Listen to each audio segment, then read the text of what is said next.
আমরা মানুষের ভাষা মানুষই বুঝতে পারি না। জি, আপনি যদি আমেরিকায় বলেন বাংলা ভাষা ওরা বুঝবে? বুঝবে না। ওরাও তো মানুষ, ওদের মাথা আছে, পা আছে, হাত আছে, নাক আছে, সবই আছে, আমাদের যা আছে ওদের সবই আছে। কেন বুঝতে পারে না? এই যে ভাষা, তো আমরা মানুষের ভাষা মানুষই বুঝতে পারি না, কিন্তু পবিত্র কোরআন হচ্ছে কার ভাষা? বাংলাদেশের মতন হন, বাংলাদেশ জালসা করতে গিয়ে কত যে মজা লাগে। এদেরকে যেটা বলি সেটা বলে, এরা ঠিক, এদেরকে যদি আমি বলি ভুল বলি তাও বলবো ঠিক, আর ঠিক বলবো ঠিক। বাংলাদেশ শুনেন না? জি, তো বলেন এই পবিত্র কোরআন কার ভাষা? আল্লাহর ভাষা। তো আল্লাহর ভাষাকে বুঝতে গেলে কাছে আসতে হয়, মাজমায় আসতে হয়। জি, আর ঘুমন্ত অবস্থায় যদি আমরা শুনি তাহলে কিন্তু মিস্টেক হয়ে যাবে। একটি আয়াতের তরজমা এক করব, আর একটা তরজমা আপনারা অন্যরকম শুনে নেবেন, ঘুমন্ত অবস্থায় মিস্টেক হয়ে যাবে। পশ্চিম বাংলা আপনারা এই কলকাতার সাইডে নদিয়া জেলাতে এক জায়গাতে বক্তৃতা করছিলাম। ওই সময়তে মদ সম্পর্কে বক্তৃতা করতে গিয়ে বললাম মদ খাওয়া যায়, কিছু মাল করবো যে সুবহানাল্লাহ সুবহানাল্লাহ, এতদিন পর একটা বক্তা এসেছে, পারফেক্ট বক্তা। এই কমিটি ভালো কমিটি, এতদিন একটা পারফেক্ট বক্তা এসেছে, মদ জায়েজ করেছে। জি, আবার কেউ পালাচ্ছে, এই ভাই পালাচ্ছেন কেন? ওই পালাচ্ছেন কেন? দুপাক মেরে আসি নাকি? খাবার দাও নাই ভাই, আপনি এখানে আসেন, পালাই আমরা যে দুপাক মেরে আসি, বক্তা যখন জায়েজ করে দিয়েছে। পশ্চিম বাংলার নদীতে এরকম ঘটনা ঘটে গেছে যে বক্তা বলে দিয়েছে মদ খাওয়া যায়, পিছন দিক থেকে একটা আদা মাল করে লাফিয়ে ওঠে বলছে না রে তাকবীর, না রে তাকবীর।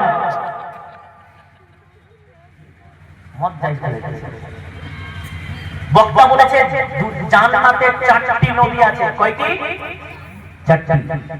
ব্যাপারটা হচ্ছে সময় কম, তার জন্য জোরে বলছি। 4টি নদী আছে। একটি হচ্ছে পানির নদী, একটি হচ্ছে মধুর নদী, একটি হচ্ছে দুধের নদী, একটি হচ্ছে মদের নদী।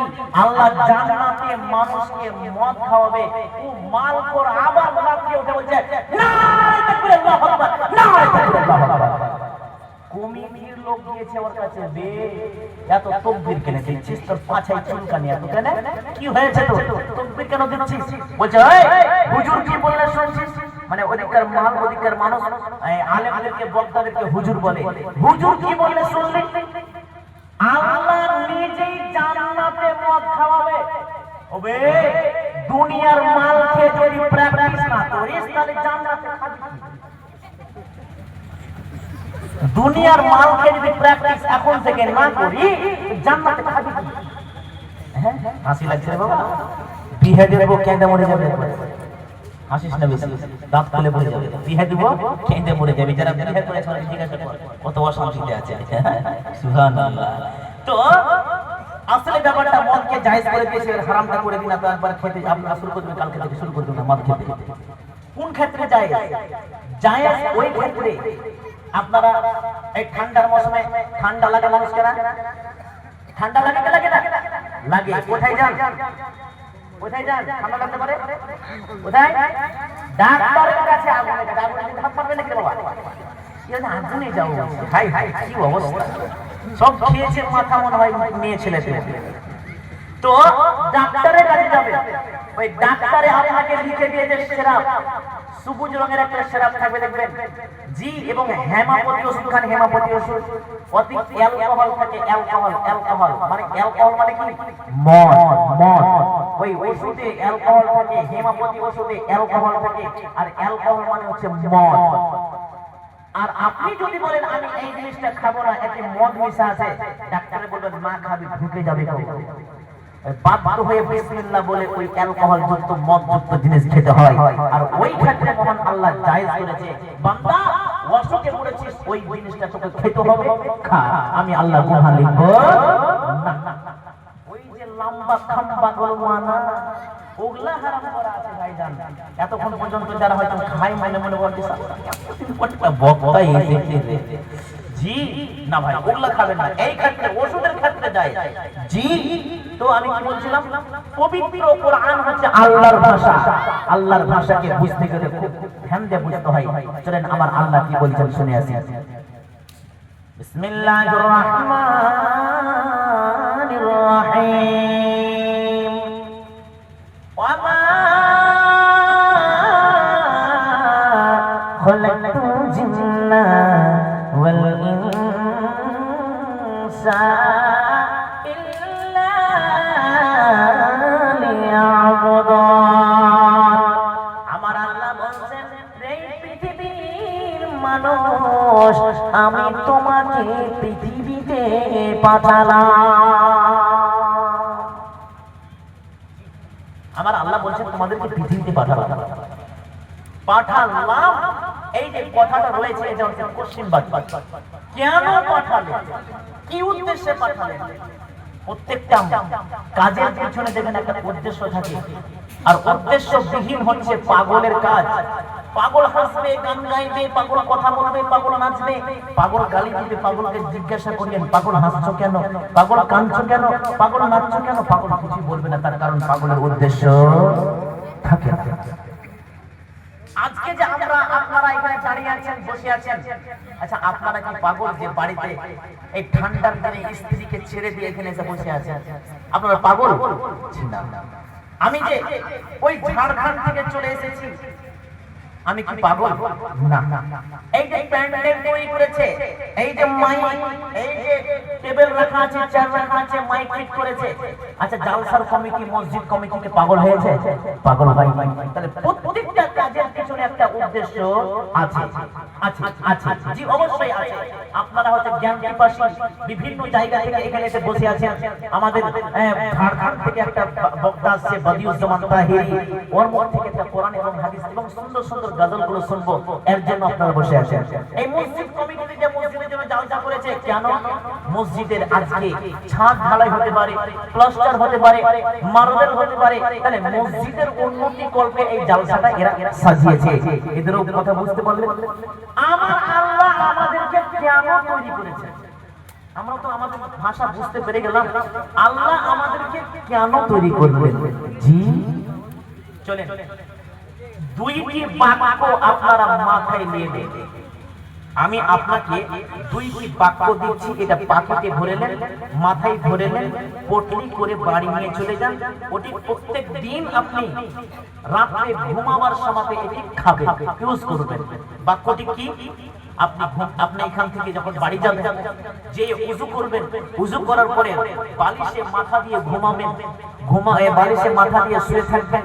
ওই সময়তে উযু করার অবস্থায় লম্বা একটা শ্বাস নেবেন, শ্বাস নিয়ে চোখটাকে বন্ধ করে আল্লাহর দিকে ধ্যান রেখে শ্বাসটা ছাড়বেন, চোখ খুলবেন না। ওই সময়তে দুইটি বাক্য বলবেন, দুইটি বাক্য। কি? একটি হচ্ছে আমি কে, আমি কেন, আমি কে, আমি কেন। এই যে মনে মনে মনে মনে মনে মনে ঠোঁট হিলিয়ে হিলিয়ে আপনি আল্লাহকে প্রশ্ন করবেন, আমি কে, আমি কেন। 1450 বছর আগে আল্লাহর নবীকে বলে দিয়েছেন পবিত্র কোরআনে, আপনার উত্তর আছে। চলেন আপনাকে দিচ্ছি। যখন ঘুমাতে যাবে ওই সময়তে আল্লাহকে প্রশ্ন করবেন, আমি কে, আমি কেন, আমি কে, আমি কেন। ও মাবুদ আমি কে, আমি কেন। আমার আল্লাহ 1450 বছর আগে নবীকে বলে দিয়েছে, বান্দারে তুমি বলছো তুমি কে, আমি আল্লাহ পবিত্র কোরআনে বলে দিয়েছি, ওয়া মা খালাকতুল জিন্না ওয়াল ইনসা। তুমি বলছো তুমি কে, আমি বলছি ওয়া মা খালাকতুল জিন্না ওয়াল ইনসা। হে বান্দা তুমি আমার মানুষ, আমি তোমাকে পৃথিবীতে পাঠিয়েছি। তুমি বলছো আমি কে, আমি বলছি তুমি মানুষ। এতগুলো মাখলুক আমি হাজার হাজার হাজার মাখলুক তৈরি করেছি। প্রত্যেকটা মাখলুকের চাইতে সবচাইতে দামি মাখলুক হচ্ছে তুমি। হে বান্দা তুমি মানুষ, হে মানুষ তুমি বলো আমি কে, আমি কেন। আমার আল্লাহ তারপরে বলছেন তুমি কে, তুমি কেন তুমি হচ্ছ ইল্লা লিয়াবুদুন, তুমি হচ্ছে ইল্লা লিয়াবুদুন। তুমি বলছো আমি কে?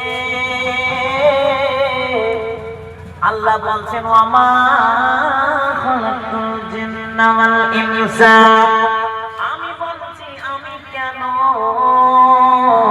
আল্লাহ বলছেন ইল্লা লিয়াবুদুন, তোমরা আমার ইবাদত করবে, তোমরা আমাকে মানবে, তোমরা আমার গোলামি করবে, কারণ আমি আল্লাহ তোমাকে দুনিয়ায় পাঠিয়েছি।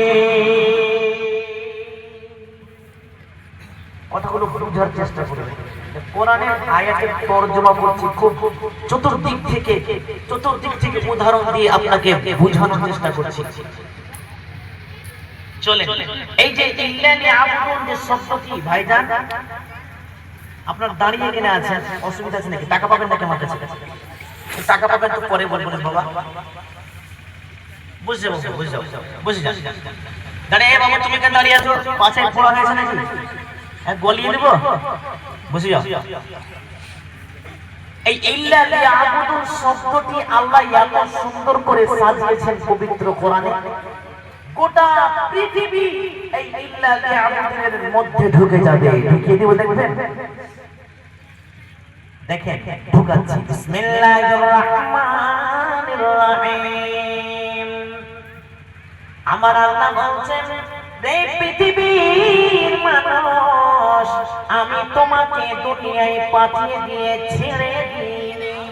ওই যে বিশাল ধরনের আসমানটা দেখছো, ওই আসমানটাকে তোমার জন্য দিলাম। ওই যে সূর্যটা দেখছো, ওই সূর্যটা তোমার জন্য দিলাম। মানুষ, ওই যে চাঁদটি রয়েছে, ওই চাঁদটি তোমার জন্য বানিয়েছে। ওই যে পানি দেখছো, ওই পানি তোমার জন্য বানালাম, কারণ পানির অপর নাম হলো জীবন। ওই পানিকে তোমার জন্য বানিয়েছে। শুধু তাই নয়, তোমাদের পেট দিলাম, ওই পেটের জন্য, তোমাদের জন্য আমি আহারের ব্যবস্থা করেছি। তোমরা ফসল লাগাবে, ধান দিয়েছি, গম দিয়েছি, খাবার দিয়েছি। বেঈমান মানুষ, ইয়াগুলো যা জিনিস দেখছো, আসমান দেখছো, জমিন দেখছো, ডান দিকে দেখো, বাম দিকে দেখো, যতগুলো যা দিয়েছি আমি মানুষ তোমার জন্য দিয়েছি। আর মানুষ রে, আমি তোমাকে সৃষ্টি করলাম আমার জন্য, তোমরা আমার ইবাদত করবে।